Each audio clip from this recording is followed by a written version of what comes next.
ধেয়ে আসছে শয়তানের বাতাস। লস অ্যাঞ্জেলেসের দিকে ধেয়ে আসছে সান্তা অ্যানার বাতাস। জ্বলে পুড়ে ছাই হয়ে যেতে পারে পুরো ক্যালিফোর্নিয়া। বাতাসের তীব্রতা কমায় নরকের এই আগুন কিছুটা নিয়ন্ত্রণে আনতে পেরেছিল ফায়ার সার্ভিস, কিন্তু সব চেষ্টা ব্যর্থ করে দিয়ে আবারও ধেয়ে আসছে আগুনের গোলা।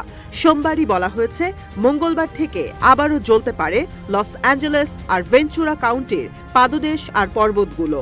দাবানল আবারও গ্রাস করতে পারে ভস্মীভূত হওয়া সান্তা মনিকা অঞ্চলের মালিবু সমুদ্র সৈকতের শহর। শয়তানের বাতাস বাড়িয়ে দিচ্ছে আগুনের ভয়াবহতার শঙ্কা। আশঙ্কা আছে বৃহস্পতিবার নাগাদ নতুন করে দাবানলের করাল গ্রাস আঘাত করতে পারে ক্যালিফোর্নিয়ার দক্ষিণাঞ্চল। শীতকালে ক্যালিফোর্নিয়া অনেক বেশি শুষ্ক থাকায় বিভিন্ন অঞ্চলে নতুন করে দাবানলের ঝুঁকি বাড়ছে। আবহাওয়া অধিদপ্তর জানিয়েছে লস অ্যাঞ্জেলেসের উত্তর পূর্বাঞ্চলে স্যান গ্যাব্রিয়েল পর্বত ও তার আশপাশের এলাকায় সর্বোচ্চ সতর্কতা দেওয়া হয়েছে। সোমবার রাতেই বাতাস আরও ভয়াবহ গতিতে বাড়ার কথা রয়েছে, যা অব্যাহত থাকবে মঙ্গলবার পর্যন্ত। এর মধ্যে শয়তানের বাতাস খ্যাত সান্তা আনা প্রবাহিত হতে পারে চলতি সপ্তাহেই। এরপর আরও দানবীয় রূপ নেবে দাবানল।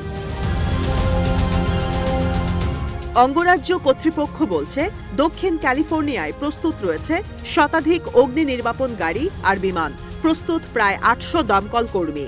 এত প্রস্তুতির পরও কোনোভাবেই আগুন নিয়ন্ত্রণে আনতে পারছে না কর্তৃপক্ষ। দক্ষিণ ক্যালিফোর্নিয়ার বেশিরভাগ স্থান তীব্র খরাপ্রবণ হওয়ায় পরিস্থিতি আরও ভয়াবহ হচ্ছে। তার মধ্যে চলতি সপ্তাহে নেই কোনো বৃষ্টির পূর্বাভাস।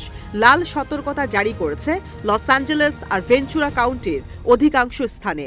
শীত মৌসুমে ক্যালিফোর্নিয়ায় দাবানল প্রবণতা বেশি থাকলেও অগ্নি নির্বাপনের বাজেটে কাটছাঁট করেছেন লস অ্যাঞ্জেলেসের মেয়র কারেন বাস। এজন্য হয়েছেন ব্যাপক সমালোচনার শিকার। সোমবার থেকে মঙ্গলবার উত্তর পূর্বাঞ্চলের পর্বত এলাকায় বাতাসের গতিবেগ বাড়লেও স্যান গ্যাব্রিয়েলস আর সান্তা সুসানাস এলাকায় ঘণ্টায় ১৬০ কিলোমিটার বেগে বইবে বাতাস। উপকূলীয় আর পর্বতে ঘেরা এলাকায় বাতাসের গতি থাকবে কিছুটা কম।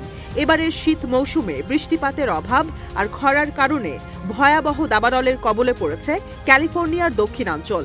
মার্কিন খরা তদারকি বিভাগ ক্যালিফোর্নিয়ার লস অ্যাঞ্জেলেস কাউন্টিকে ৯০% পর্যন্ত ভয়াবহ খরাপ্রবণ হিসেবে চিহ্নিত করেছে।